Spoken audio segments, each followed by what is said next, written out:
Assalamualaikum warahmatullahi wabarakatuh. Halo semuanya. Jumpa lagi dengan saya Kang Restu. Apa kabar semuanya? Semoga kalian selalu sehat, baik dan tentunya dimudahkan segala urusannya oleh Tuhan Yang Maha Esa. Amin amin ya rabbal alamin. Seperti biasa kali ini Kang Restu akan menceritakan sebuah kisah horor.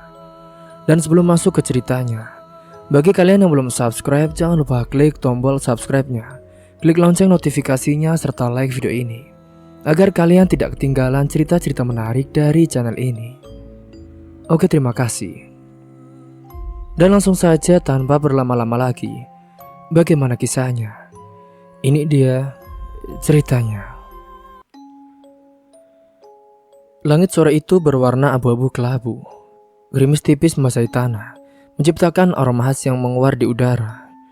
Di bawah rindang pepohonan besar, Pak Anto berdiri kaku di depan pintu rumah tua yang pernah ia tinggalkan selama bertahun-tahun. Ia baru saja pulang dari pelayaran panjangnya. Setelah bertahun-tahun bekerja di kapal sejak Vera, putri satu-satunya, masih dalam kandungan. Namun kepulangannya kali ini tidak seperti yang ia bayangkan. Bukan untuk menyambut kelahiran anaknya, melainkan untuk menghadapi kepergian istrinya yaitu Sari, yang meninggal dunia setelah berjuang melawan kanker.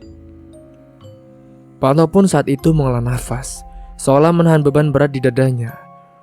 Dulu ia meninggalkan rumah ini untuk memberikan kehidupan yang lebih baik lagi bagi keluarganya. Namun ternyata takdir rupanya berencana lain. Kini ia harus menghadapi kenyataan bahwa ia telah kehilangan istrinya dan harus membesarkan Vera, anak yang belum pernah benar-benar ia kenal. "Pak Anto, masuklah Pak, Vera di dalam," ucap Bu Mira, tetangga yang selama ini merawat Vera. Pak Anto pun lalu masuk. Dia melangkah masuk ke rumahnya dengan matanya langsung tertuju pada sosok gadis kecil berambut panjang yang sedang duduk di ruang tamu. Vera yang kini berusia 11 tahun, menunduk tanpa mengucapkan sepatah kata pun. Pandangannya terpaku pada lantai, sementara tangan kecilnya menggenggam erat ujung roknya. "Vera?" panggil Pak Anto dengan suara berat. Gadis itu pun mendongak sejenak menatap ayahnya dengan tatapan yang cukup canggung. Karena ini adalah kali pertama mereka bertemu sejak Vera lahir. Pak Anto memang mengirimnya surat dan uang selama bertahun-tahun. Tetapi bagi Vera, ayahnya hanyalah sosok jauh yang tak pernah benar-benar ada dalam kehidupannya. Iya," jawab Vera dengan singkat, lalu kembali menunduk. Pak Anto duduk di sofa yang berada tak jauh dari Vera. Suasana hening menyelimuti mereka, seolah ada dinding tak terlihat yang memisahkan dua orang yang seharusnya paling dekat. "Nak, maafkan ayah ya," ucap Pak Anto tiba-tiba. Suaranya pun rendah penuh penyesalan. "Maaf, karena ayah gak ada di sini buat kamu saat kamu tumbuh besar, Nak. Ayah harus bekerja di luar. Tapi sekarang ayah sudah pulang." Vera tetap diam. Dia masih mencoba memahami perasaannya sendiri. Ada keinginan untuk mendekati ayahnya, tapi juga ada perasaan asing yang membuatnya menjadi ragu. "Nak, ayah gak akan pergi lagi. Ayah akan tinggal di sini bersama kamu. Kita semua akan memulai semuanya dari awal, Nak," lanjut Pak Anto. Saat itu Vera pun hanya mengangguk kecil tanpa menatap ayahnya. Dia benar-benar merasa canggung, tak tahu harus berkata apa. Selama ini karena dia hanya tahu ayahnya dari cerita ibunya. Tapi kini sosok itu nyata di hadapannya, dan dia juga tak tahu bagaimana harus bersikap. Hingga singkatnya hari-hari pertama setelah kepulangan Pak Anto diisi dengan kecanggungan. Ia berusaha untuk mendekati putrinya, tetapi Vera seolah-olah menciptakan jarak kepadanya. Vera lebih sering menyendiri di kamarnya ataupun bermain dengan kucing peliharaannya di halaman belakang. Sementara Pak Anto saat itu sedang sibuk mencari pekerjaan baru. Karena ia tahu hidup harus terus berjalan, dan ia pun harus menjadi ayah sekaligus ibu bagi Vera. Hingga sore itu, Pak Anto pulang lebih awal daripada biasanya. Ia pun membawa 2 bungkusan nasi goreng dari warung pinggir jalan. Saat membuka pintu, ia melihat Vera sedang duduk di meja makan sambil membaca buku. "Nak, ini ayah beli nasi goreng kesukaan kamu," kata Pak Anto sambil meletakkan bungkusan itu di atas meja. Vera lalu menatap bungkusan nasi goreng itu sejenak, lalu mengangguk. "Terima kasih," katanya dengan pelan. Pak Anto lalu duduk di seberang meja membuka bungkusan nasi gorengnya sendiri. Mereka lalu makan dalam diam, hanya terdengar bunyi sendok yang beradu dengan piring. Pak Anto juga sekali melirik Vera berharap gadis kecil itu akan mulai berbicara lebih banyak dengannya. "Ayah lagi cari kerja di sini, Nak, biar bisa dekat sama kamu," ujar Pak Anto mencoba memulai percakapan. Vera pun mengangguk tanpa menatapnya. "Kerja apa?" tanya Vera. "Belum tahu pasti, tapi tadi ada tawaran jadi sopir angkutan barang di pasar. Ayah lagi pikir-pikir," jawab Pak Anto sambil tersenyum. "Yang penting ayah bisa ada di rumah setiap malam, gak seperti dulu lagi." "Dulu ayah jauh sekali ya?" tanya Vera menatap piringnya. Pak Anto pun terdiam sesaat sambil merasa bersalah. "Iya, Nak, dulu ayah harus bekerja di kapal biar kamu dan ibumu bisa hidup lebih baik. Tapi sekarang semuanya sudah beda. Ayah janji ayah akan di sini untukmu." Vera pun mengangguk, tapi kali ini matanya mulai tampak lebih lembut. Mungkin pikir Pak Anto ini adalah awal yang baik. Hingga singkatnya waktu pun terus berjalan dan perlahan hubungan antara Pak Anto dan Vera mulai membaik. Mereka juga mulai belajar memahami satu sama lain. Dan kemudian Pak Anto akhirnya mendapatkan pekerjaan sebagai sopir angkutan barang di pasar. Dan setiap hari ia harus pulang tepat waktu dengan membawa buah tangan kecil untuk Vera. Sebuah hubungan yang tadinya dingin sekarang pun mulai hangat, meski masih ada rasa canggung di antara mereka, apalagi Vera kepada ayahnya. Pada suatu sore, ketika Pak Anto pulang kerja, ia melihat Vera duduk di teras rumah dengan membaca buku kebiasaannya.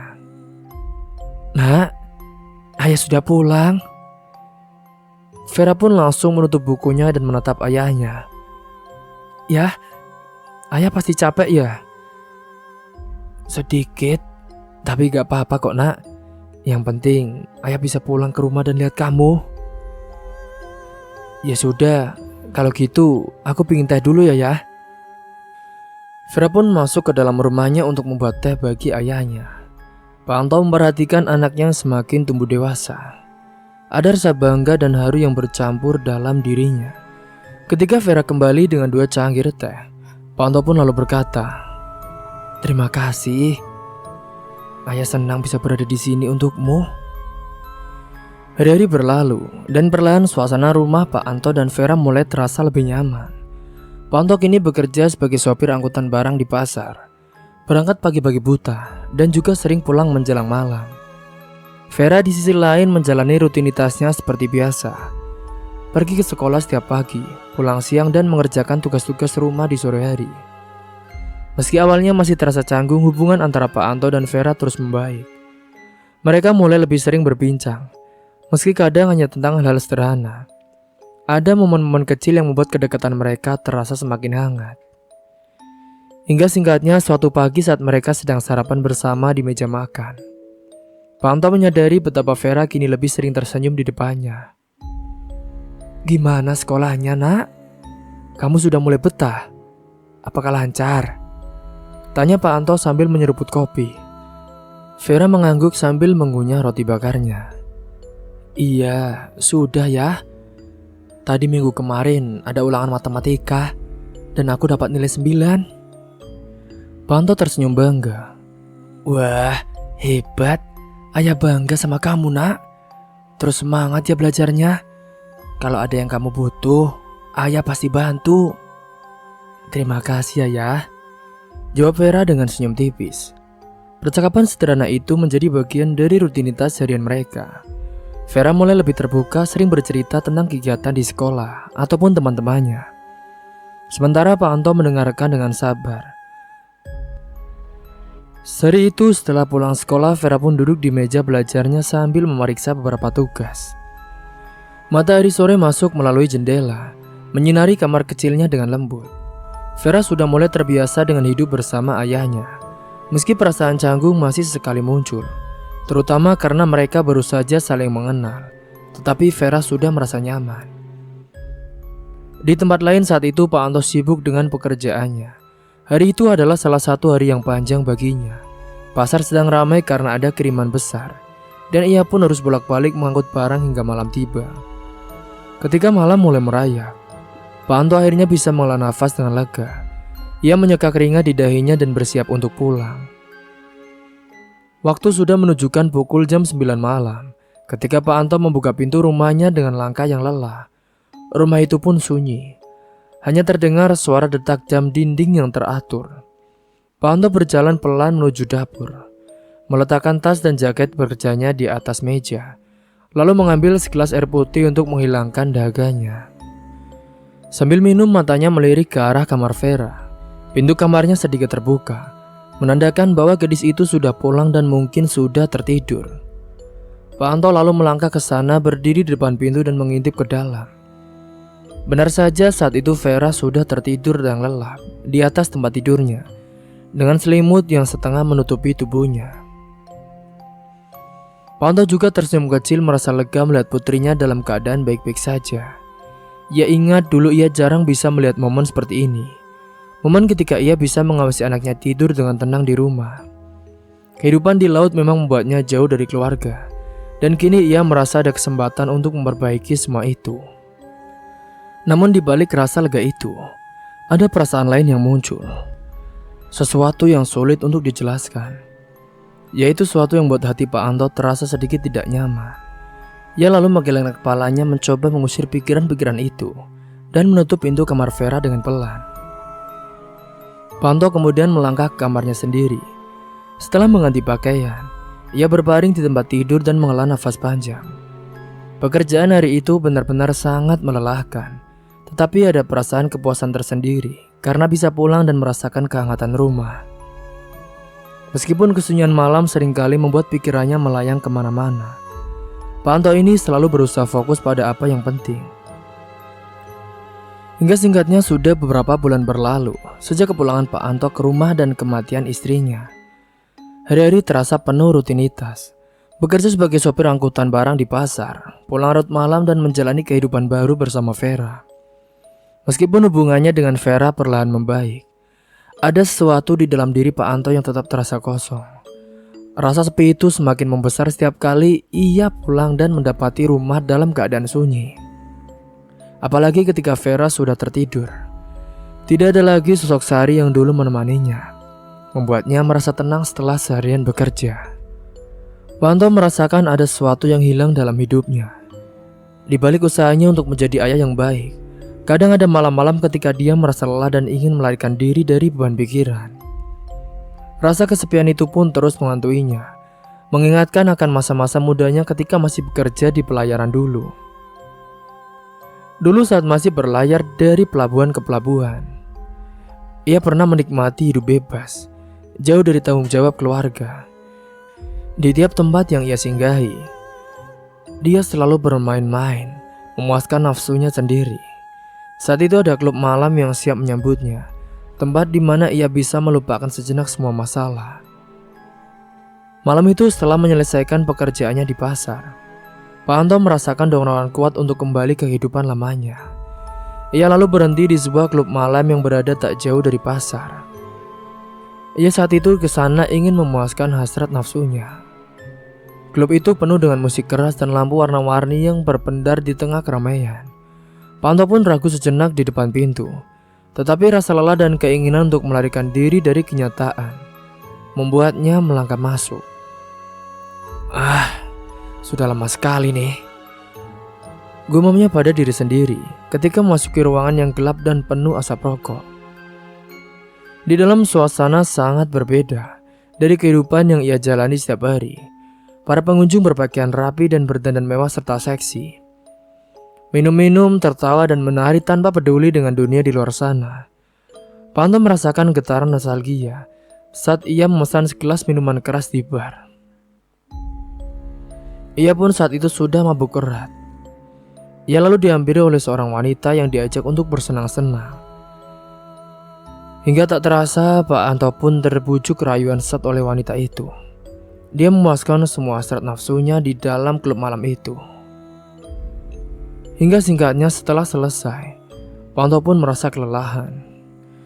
Hingga setelah itu, Pak Anto pun lanjut dengan minuman keras.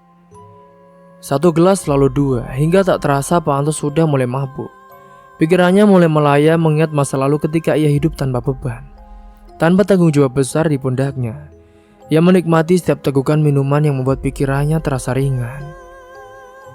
Sementara itu di rumah, Vera sudah tertidur di kamarnya.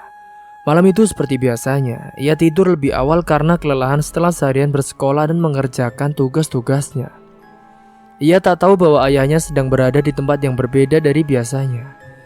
Tempat di mana Pak Anto mencoba melupakan semua beban yang ia pikul sebagai ayah, sekaligus pria yang telah kehilangan istrinya. Waktu sudah lewat tengah malam ketika Pak Anto keluar dari klub malam itu. Kepalanya terasa ringan tapi agak pusing, dan tubuhnya pun sedikit terhuyung-huyung karena mabuk. Jalanan sepi hanya diterangi oleh lampu-lampu jalan yang samar. Ia lalu berjalan menuju rumah dengan langkah gontai, sekali terhenti untuk menjaga keseimbangannya. Aduh, mabuk bener nih gue, gumam Pak Anto sambil tertawa kecil. Ia tak terbiasa lagi minum banyak seperti ini. Dulu saat di kapal, minum-minum adalah hal biasa. Tapi sekarang setelah sekian lama tak bersentuhan dengan alkohol, dan apalagi setelah dia tadi bermain nafsu dengan wanita di situ, dampaknya terasa jauh lebih kuat. Hingga singkat cerita, saat telah tiba di depan rumahnya, saat itu Pak Anto berusaha membuka pintu dengan hati-hati agar tidak membangunkan Vera anaknya. Namun karena mabuk, tangannya pun gemetar dan kunci berulang kali jatuh dari genggamannya. Wah, susah banget sih, keluhnya. Akhirnya setelah beberapa kali mencoba, pintu pun berhasil terbuka, dan Pak Anto melangkah masuk dengan langkah tertati-tati. Rumah itu terasa sepi, hanya suara detik jam yang mengisi ruang tamu. Pak Anto lalu menutup pintu pelan-pelan, lalu berjalan menuju ruang tamu dan jatuh terduduk di sofa. Gimana sih hidup ini? Berat banget, bisiknya pada dirinya sendiri. Dengan matanya terpejam karena kelelahan dan juga pengaruh alkohol. Kepalanya berputar membuatnya merasa semakin kehilangan kendali.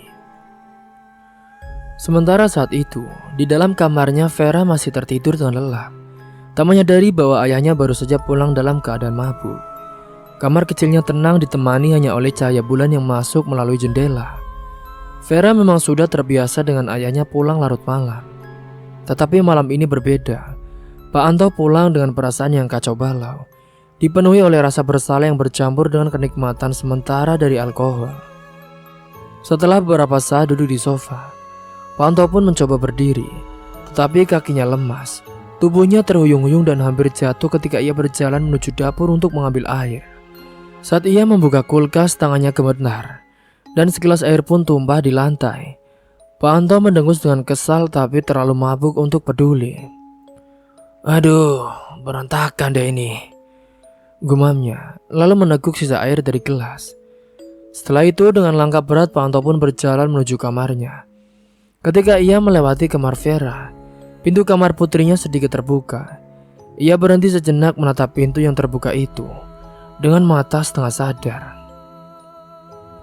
Namun karena setelah melakukan kepuasan itu, dan dia telah dilayani oleh nafsunya tadi, saat itu dengan perlahan Pak Anto pun menutup pintu kamar Vera, memastikan bahwa putrinya tidak akan terganggu oleh keberisikannya malam itu. Setelah itu ia melangkah menuju kamarnya sendiri dan merebahkan tubuhnya di atas kasur dengan tubuh yang terasa berat. Hari demi hari berlalu dan kebiasaan Pak Anto semakin berubah. Sejak malam pertama dia pergi ke klub malam, dorongan untuk kembali ke tempat itu semakin kuat. Setiap kali ia merasa lelah atau bosan dengan rutinitas harian sebagai sopir angkutan barang, pikirannya langsung tertuju pada klub itu. Dengan sisa uang yang masih ada dari tabungannya selama bekerja di pelayaran, Pak Anto merasa dirinya bisa bersenang-senang untuk melupakan sejenak rasa kehilangan dan kesepiannya. Malam-malam panjang di klub menjadi pelariannya. Ia duduk di bar, minum dengan teman-teman baru yang tidak dikenalnya, berbicara tentang hal-hal sepele dan menikmati kebisingan musik yang menggelegar. Semua itu membuatnya lupa sejenak pada beban hidup, termasuk tanggung jawabnya sebagai ayah. Pada suatu malam, setelah pulang dari pasar, Pak Anto pun memutuskan untuk pergi ke klub malam lagi. Ia merasa lebih lelah dari biasanya, baik fisik maupun mental. Setibanya di klub, dia pun langsung memesan minuman keras. Malam ini saya mau ditemenin yang cantik-cantik ya, seru Pak Anto kepada bartender sambil tersenyum miring. Wajahnya mulai memerah setelah menenggak minuman pertamanya. Tenang Pak, nanti saya carikan yang paling cantik buat Anda, jawab bartender sambil tersenyum ramah. Bartender adalah pelayan atau kasir di tempat klub itu. Hingga singkatnya beberapa menit kemudian, seorang wanita muda dan cantik menghampiri Pak Anto. Duduk di sampingnya, wajahnya dihiasi dengan senyum tipis. Tetapi di balik senyum itu terlihat jelas ketidaknyamanan. Selamat malam Om, mau ditemani minum? Tanya wanita itu dengan nada datar. Ya tentu, ayo duduk sini, temenin Om minum ya. Namun tak disangka-sangka wanita itu tiba-tiba menolak dengan halus setelah melihat keadaan Pak Anto yang sudah terlihat setengah mabuk. Maaf Om, tapi saya nggak bisa lama-lama di sini. Ada urusan lain, katanya. Dia pun berdiri dan hendak pergi. Pak Anto terkejut dan merasa tersinggung. Ia tak biasa ditolak seperti itu, apalagi setelah membayar cukup banyak untuk minum dan ditemani wanita cantik. Wajahnya memerah karena marah. Hei, kamu mau kemana? Gue bayar kamu buat temenin minum tahu, bukan buat kabur, seru Pak Anto dengan nada tinggi. Suaranya agak keras membuat beberapa orang di sekitar menoleh ke arahnya. Wanita itu pun hanya melirik sekilas dan mengangkat bahu sebelum beranjak pergi, meninggalkan Pak Anto yang semakin geram. Ia menenggak minumannya dengan cepat, dan tanpa pikir panjang ia pun memesan lagi. Bartender yang melihat situasi itu mencoba menenangkan Pak Anto. Pak, tenang aja, nanti saya carikan yang lain ya Pak. Bapak jangan marah-marah. Namun saat itu Pak Anto sudah tak bisa lagi menahan amarahnya. Gak usah. Semua perempuan di sini sama saja. Dasar pembohong. Ia lalu membanting gelasnya ke meja, dan suasana di klub pun mendadak hening sejenak. Beberapa pengunjung mulai melirik ke arah Pak Anto dengan tatapan penasaran dan cemas. Sementara di rumah, Vera sedang berbaring di tempat tidurnya. Malam itu entah kenapa ia sulit tertidur. Pikirannya melayang memikirkan ayahnya yang belum juga pulang. Biasanya meskipun Pak Anto pulang larut, Vera tak begitu khawatir karena sudah terbiasa. Namun malam ini firasatnya terasa berbeda. Ada sesuatu yang membuatnya gelisah. Vera keluar dari kamarnya dan berjalan ke ruang tamu. Jam dinding sudah menunjukkan pukul 1 dini hari, tetapi rumah masih kosong. Ia duduk di sofa menatap pintu dengan penuh berharap ayahnya segera pulang. Kenapa ayah belum pulang juga ya? Gumam Vera dengan pelan. Hingga beberapa menit kemudian, terdengar suara langkah berat di luar rumah. Vera pun langsung berdiri dan berjalan ke arah pintu. Ia membuka pintu sedikit dan melihat ayahnya berjalan menuju rumah dengan langkah gontai. Wajahnya tampak merah dan matanya tampak kosong. Pak Anto jelas-jelas mabuk. Ayah, panggil Vera pelan saat ia membuka pintu lebar-lebar. Pak Anto pun berhenti sejenak menatap putrinya dengan pandangan yang kabur. Wajahnya terlihat rapuh dengan kemarahan yang masih tersisa dari kejadian di klub malam. Kamu kenapa belum tidur sih? Tanya Pak Anto dengan nada yang marah. Vera menelan ludah merasakan ketidaknyamanan yang belum pernah ia rasakan sebelumnya. Aku gak bisa tidur ya. Aku nunggu ayah pulang, jawabnya dengan pelan. Pak Anto pun tertawa kecil, tapi tawa itu terdengar sangat pahit. Nunggu? Buat apa nunggu? Ayah gak perlu dijagain kayak anak kecil. Vera terdiam bingung harus merespon apa. Ia tahu ayahnya sedang tidak dalam keadaan baik, dan ini pertama kalinya ia melihat Pak Anto pulang dalam keadaan seperti ini. Ayah, udah malam. Ayo masuk istirahat saja ya. Vera mencoba menenangkan ayahnya, meskipun hatinya sendiri berdebar dengan cemas. Saat itu Pak Anto yang sudah terbawa emosi dan dalam keadaan mabuk. Dia malah menatap Vera dengan tatapan yang mengerikan. Dia melihat anaknya itu sebagai santapan empuk baginya. Pikiran-pikiran kotor pun mulai memasuki pikiran Pak Anto. Hingga singkatnya tanpa berpikir lama-lama, Vera pun dibawa masuk oleh paksa oleh ayahnya. Vera hanya bisa terdiam. Dia tidak tahu apa yang ayahnya lakukan. Lalu dia dibawa ke dalam kamar untuk dinikmati oleh ayahnya sendiri. Vera saat itu hanya menangis dengan diam-diam. Dia merasakan sakit yang luar biasa. Dia tidak percaya bahwa ayahnya melakukan perbuatan keji seperti itu. Ini adalah pertama kalinya Vera diperlakukan dengan sangat buruk dan kotor oleh ayahnya sendiri ataupun orang lain. Saat itu Vera pun hanya menuruti perkataan dari ayahnya. Dia tidak mau melawannya, karena pasti ayahnya akan berbuat lebih kasar jika dia melawannya. Malam itu menjadi malam yang mengerikan, karena kesucian dari Vera direnggut ayahnya sendiri dengan cara tragis. Hingga singkatnya setelah sudah merasa puas, Pak Anto pun malah menyuruh Vera untuk diam dan jangan pernah berbicara kepada siapapun, apalagi memberitahu dengan tindakan dari ayahnya sendiri. Hingga singkatnya pada pagi itu, sinar matahari menembus jendela kamar Vera. Biasanya ia akan bangun dengan perasaan segar dan siap untuk memulai hari. Tetapi pagi ini berbeda. Matanya terasa berat, tubuhnya lemas dan kepalanya penuh dengan pikiran yang mengganggu. Sepanjang malam ia hanya bisa terjaga dengan mendengar tengkuran ayahnya dari ruang tamu yang mencoba mengabaikan perasaan campur aduk yang terus menghantui pikirannya. Ia berjalan ke cermin dan melihat bayangan dirinya. Kantung mata hitam muncul di bawah matanya yang merah akibat kurang tidur. Tatapannya lelah seolah memantulkan rasa sakit yang tak bisa ia ungkapkan kepada siapapun. Namun Vera tahu bahwa ia harus tetap berangkat sekolah seperti biasanya setelah kejadian mengerikan di malam tadi. Aku gak bisa terus-terusan kayak gini, gumam Vera pelan pada dirinya sendiri. Setelah berganti pakaian seragam sekolah, Vera keluar dari kamarnya dan melihat ayahnya. Pak Anto masih tidur di sofa dengan posisi yang tidak nyaman. Kepalanya miring dan botol minuman keras yang semalam ia bawa pulang masih ada di lantai. Vera menatap ayahnya dengan perasaan yang sulit dijelaskan. Ada juga kekecewaan dan rasa sakit yang sepanjang hari semakin membesar. Ayah, panggil Vera dengan pelan, berharap bisa membangunkannya. Pak Anto hanya menggeram dengan pelan lalu membalikkan badannya tanpa membuka mata. Ia masih terlelap setelah mabuk berat setelah semalam yang panjang. Vera pun menghela nafas. Ia tahu ayahnya tak akan bangun dalam waktu dekat. Dengan langkah pelan ia berjalan ke dapur, mengambil sarapan seadanya dan menyiapkan bekal untuk sekolah. Tidak ada percakapan, tidak ada kehangatan keluarga pagi itu. Hanya keheningan yang menyelimuti rumah mereka.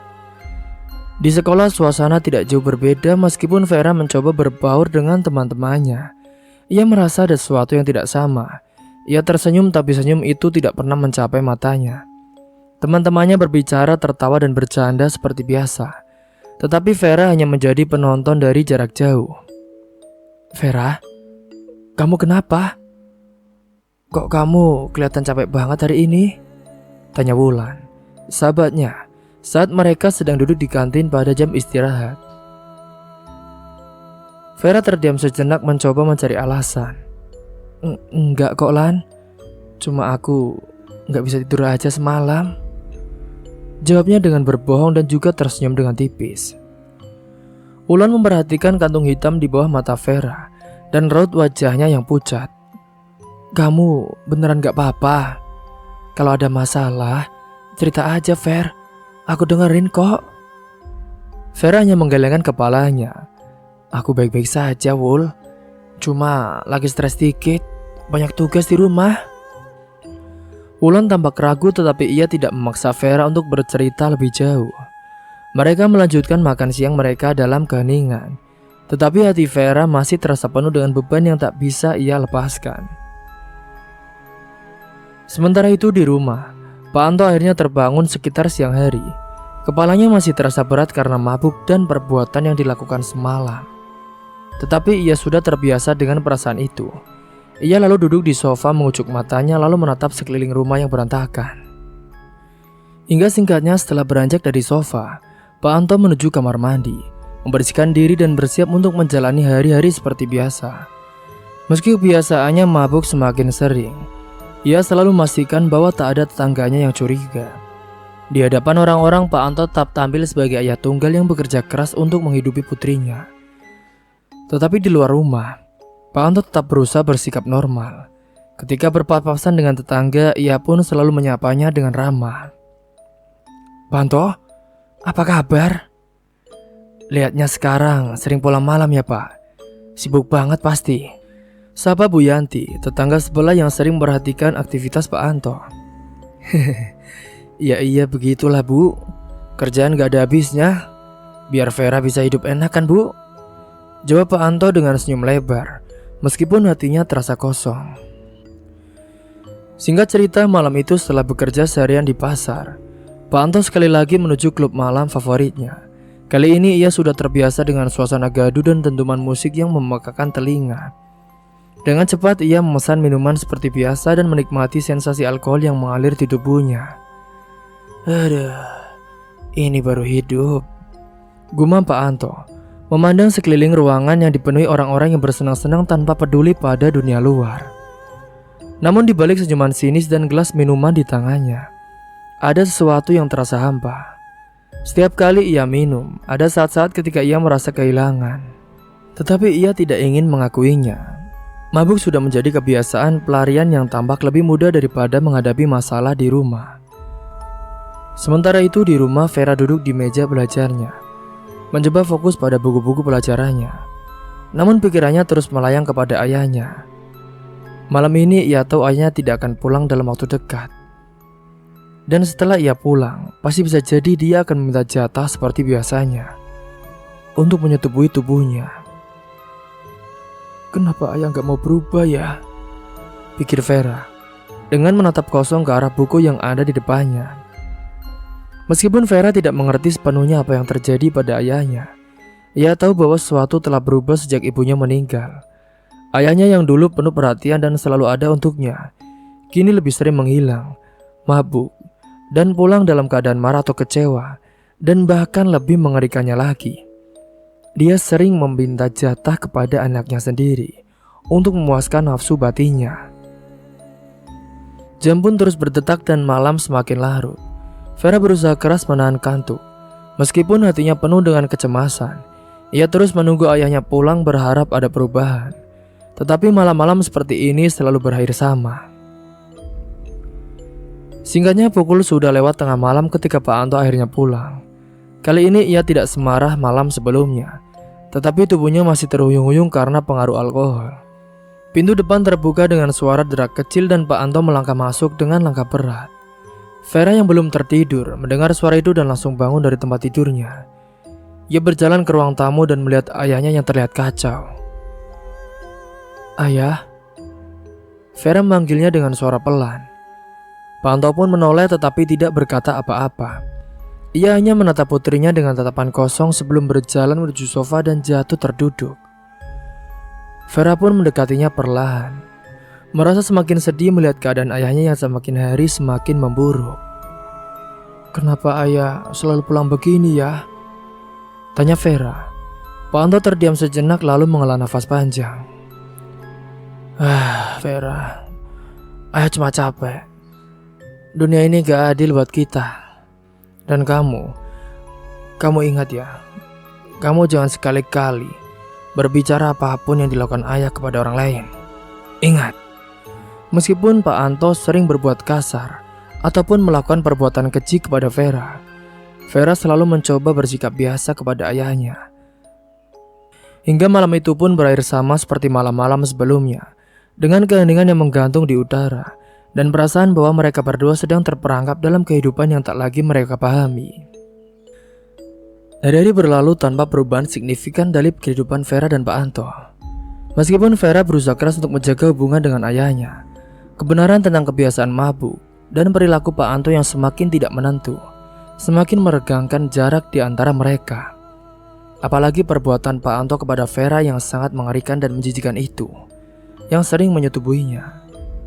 Dalam keheningan malam, Vera sering terbangun mendengar suara batuk yang parah dari ayahnya, tetapi tidak pernah berani bertanya apa yang terjadi.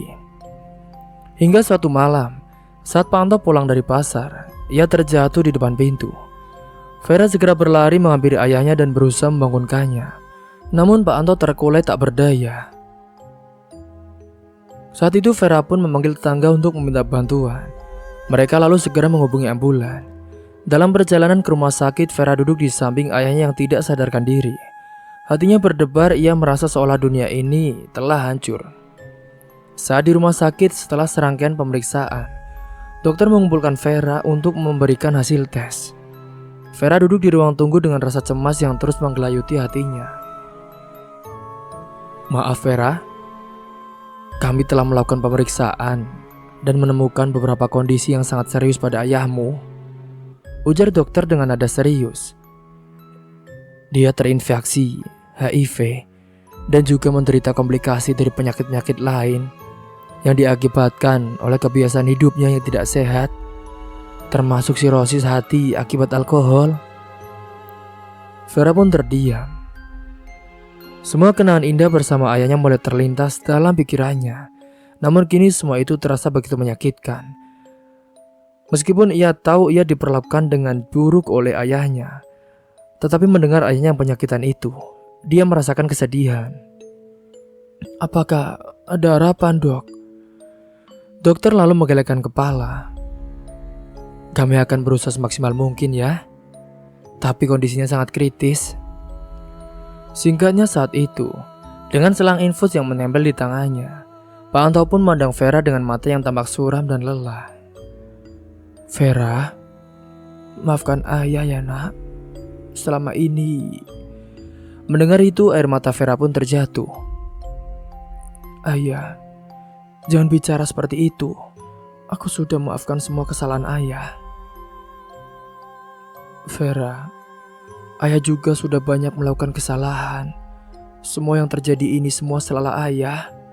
Pak Anto mencoba bersuara tapi nafasnya tersenggal-senggal. Namun seiring waktu berlalu, kondisi Pak Anto semakin memburuk. Vera pun menghabiskan setiap hari di rumah sakit berusaha memberikan semangat kepada ayahnya.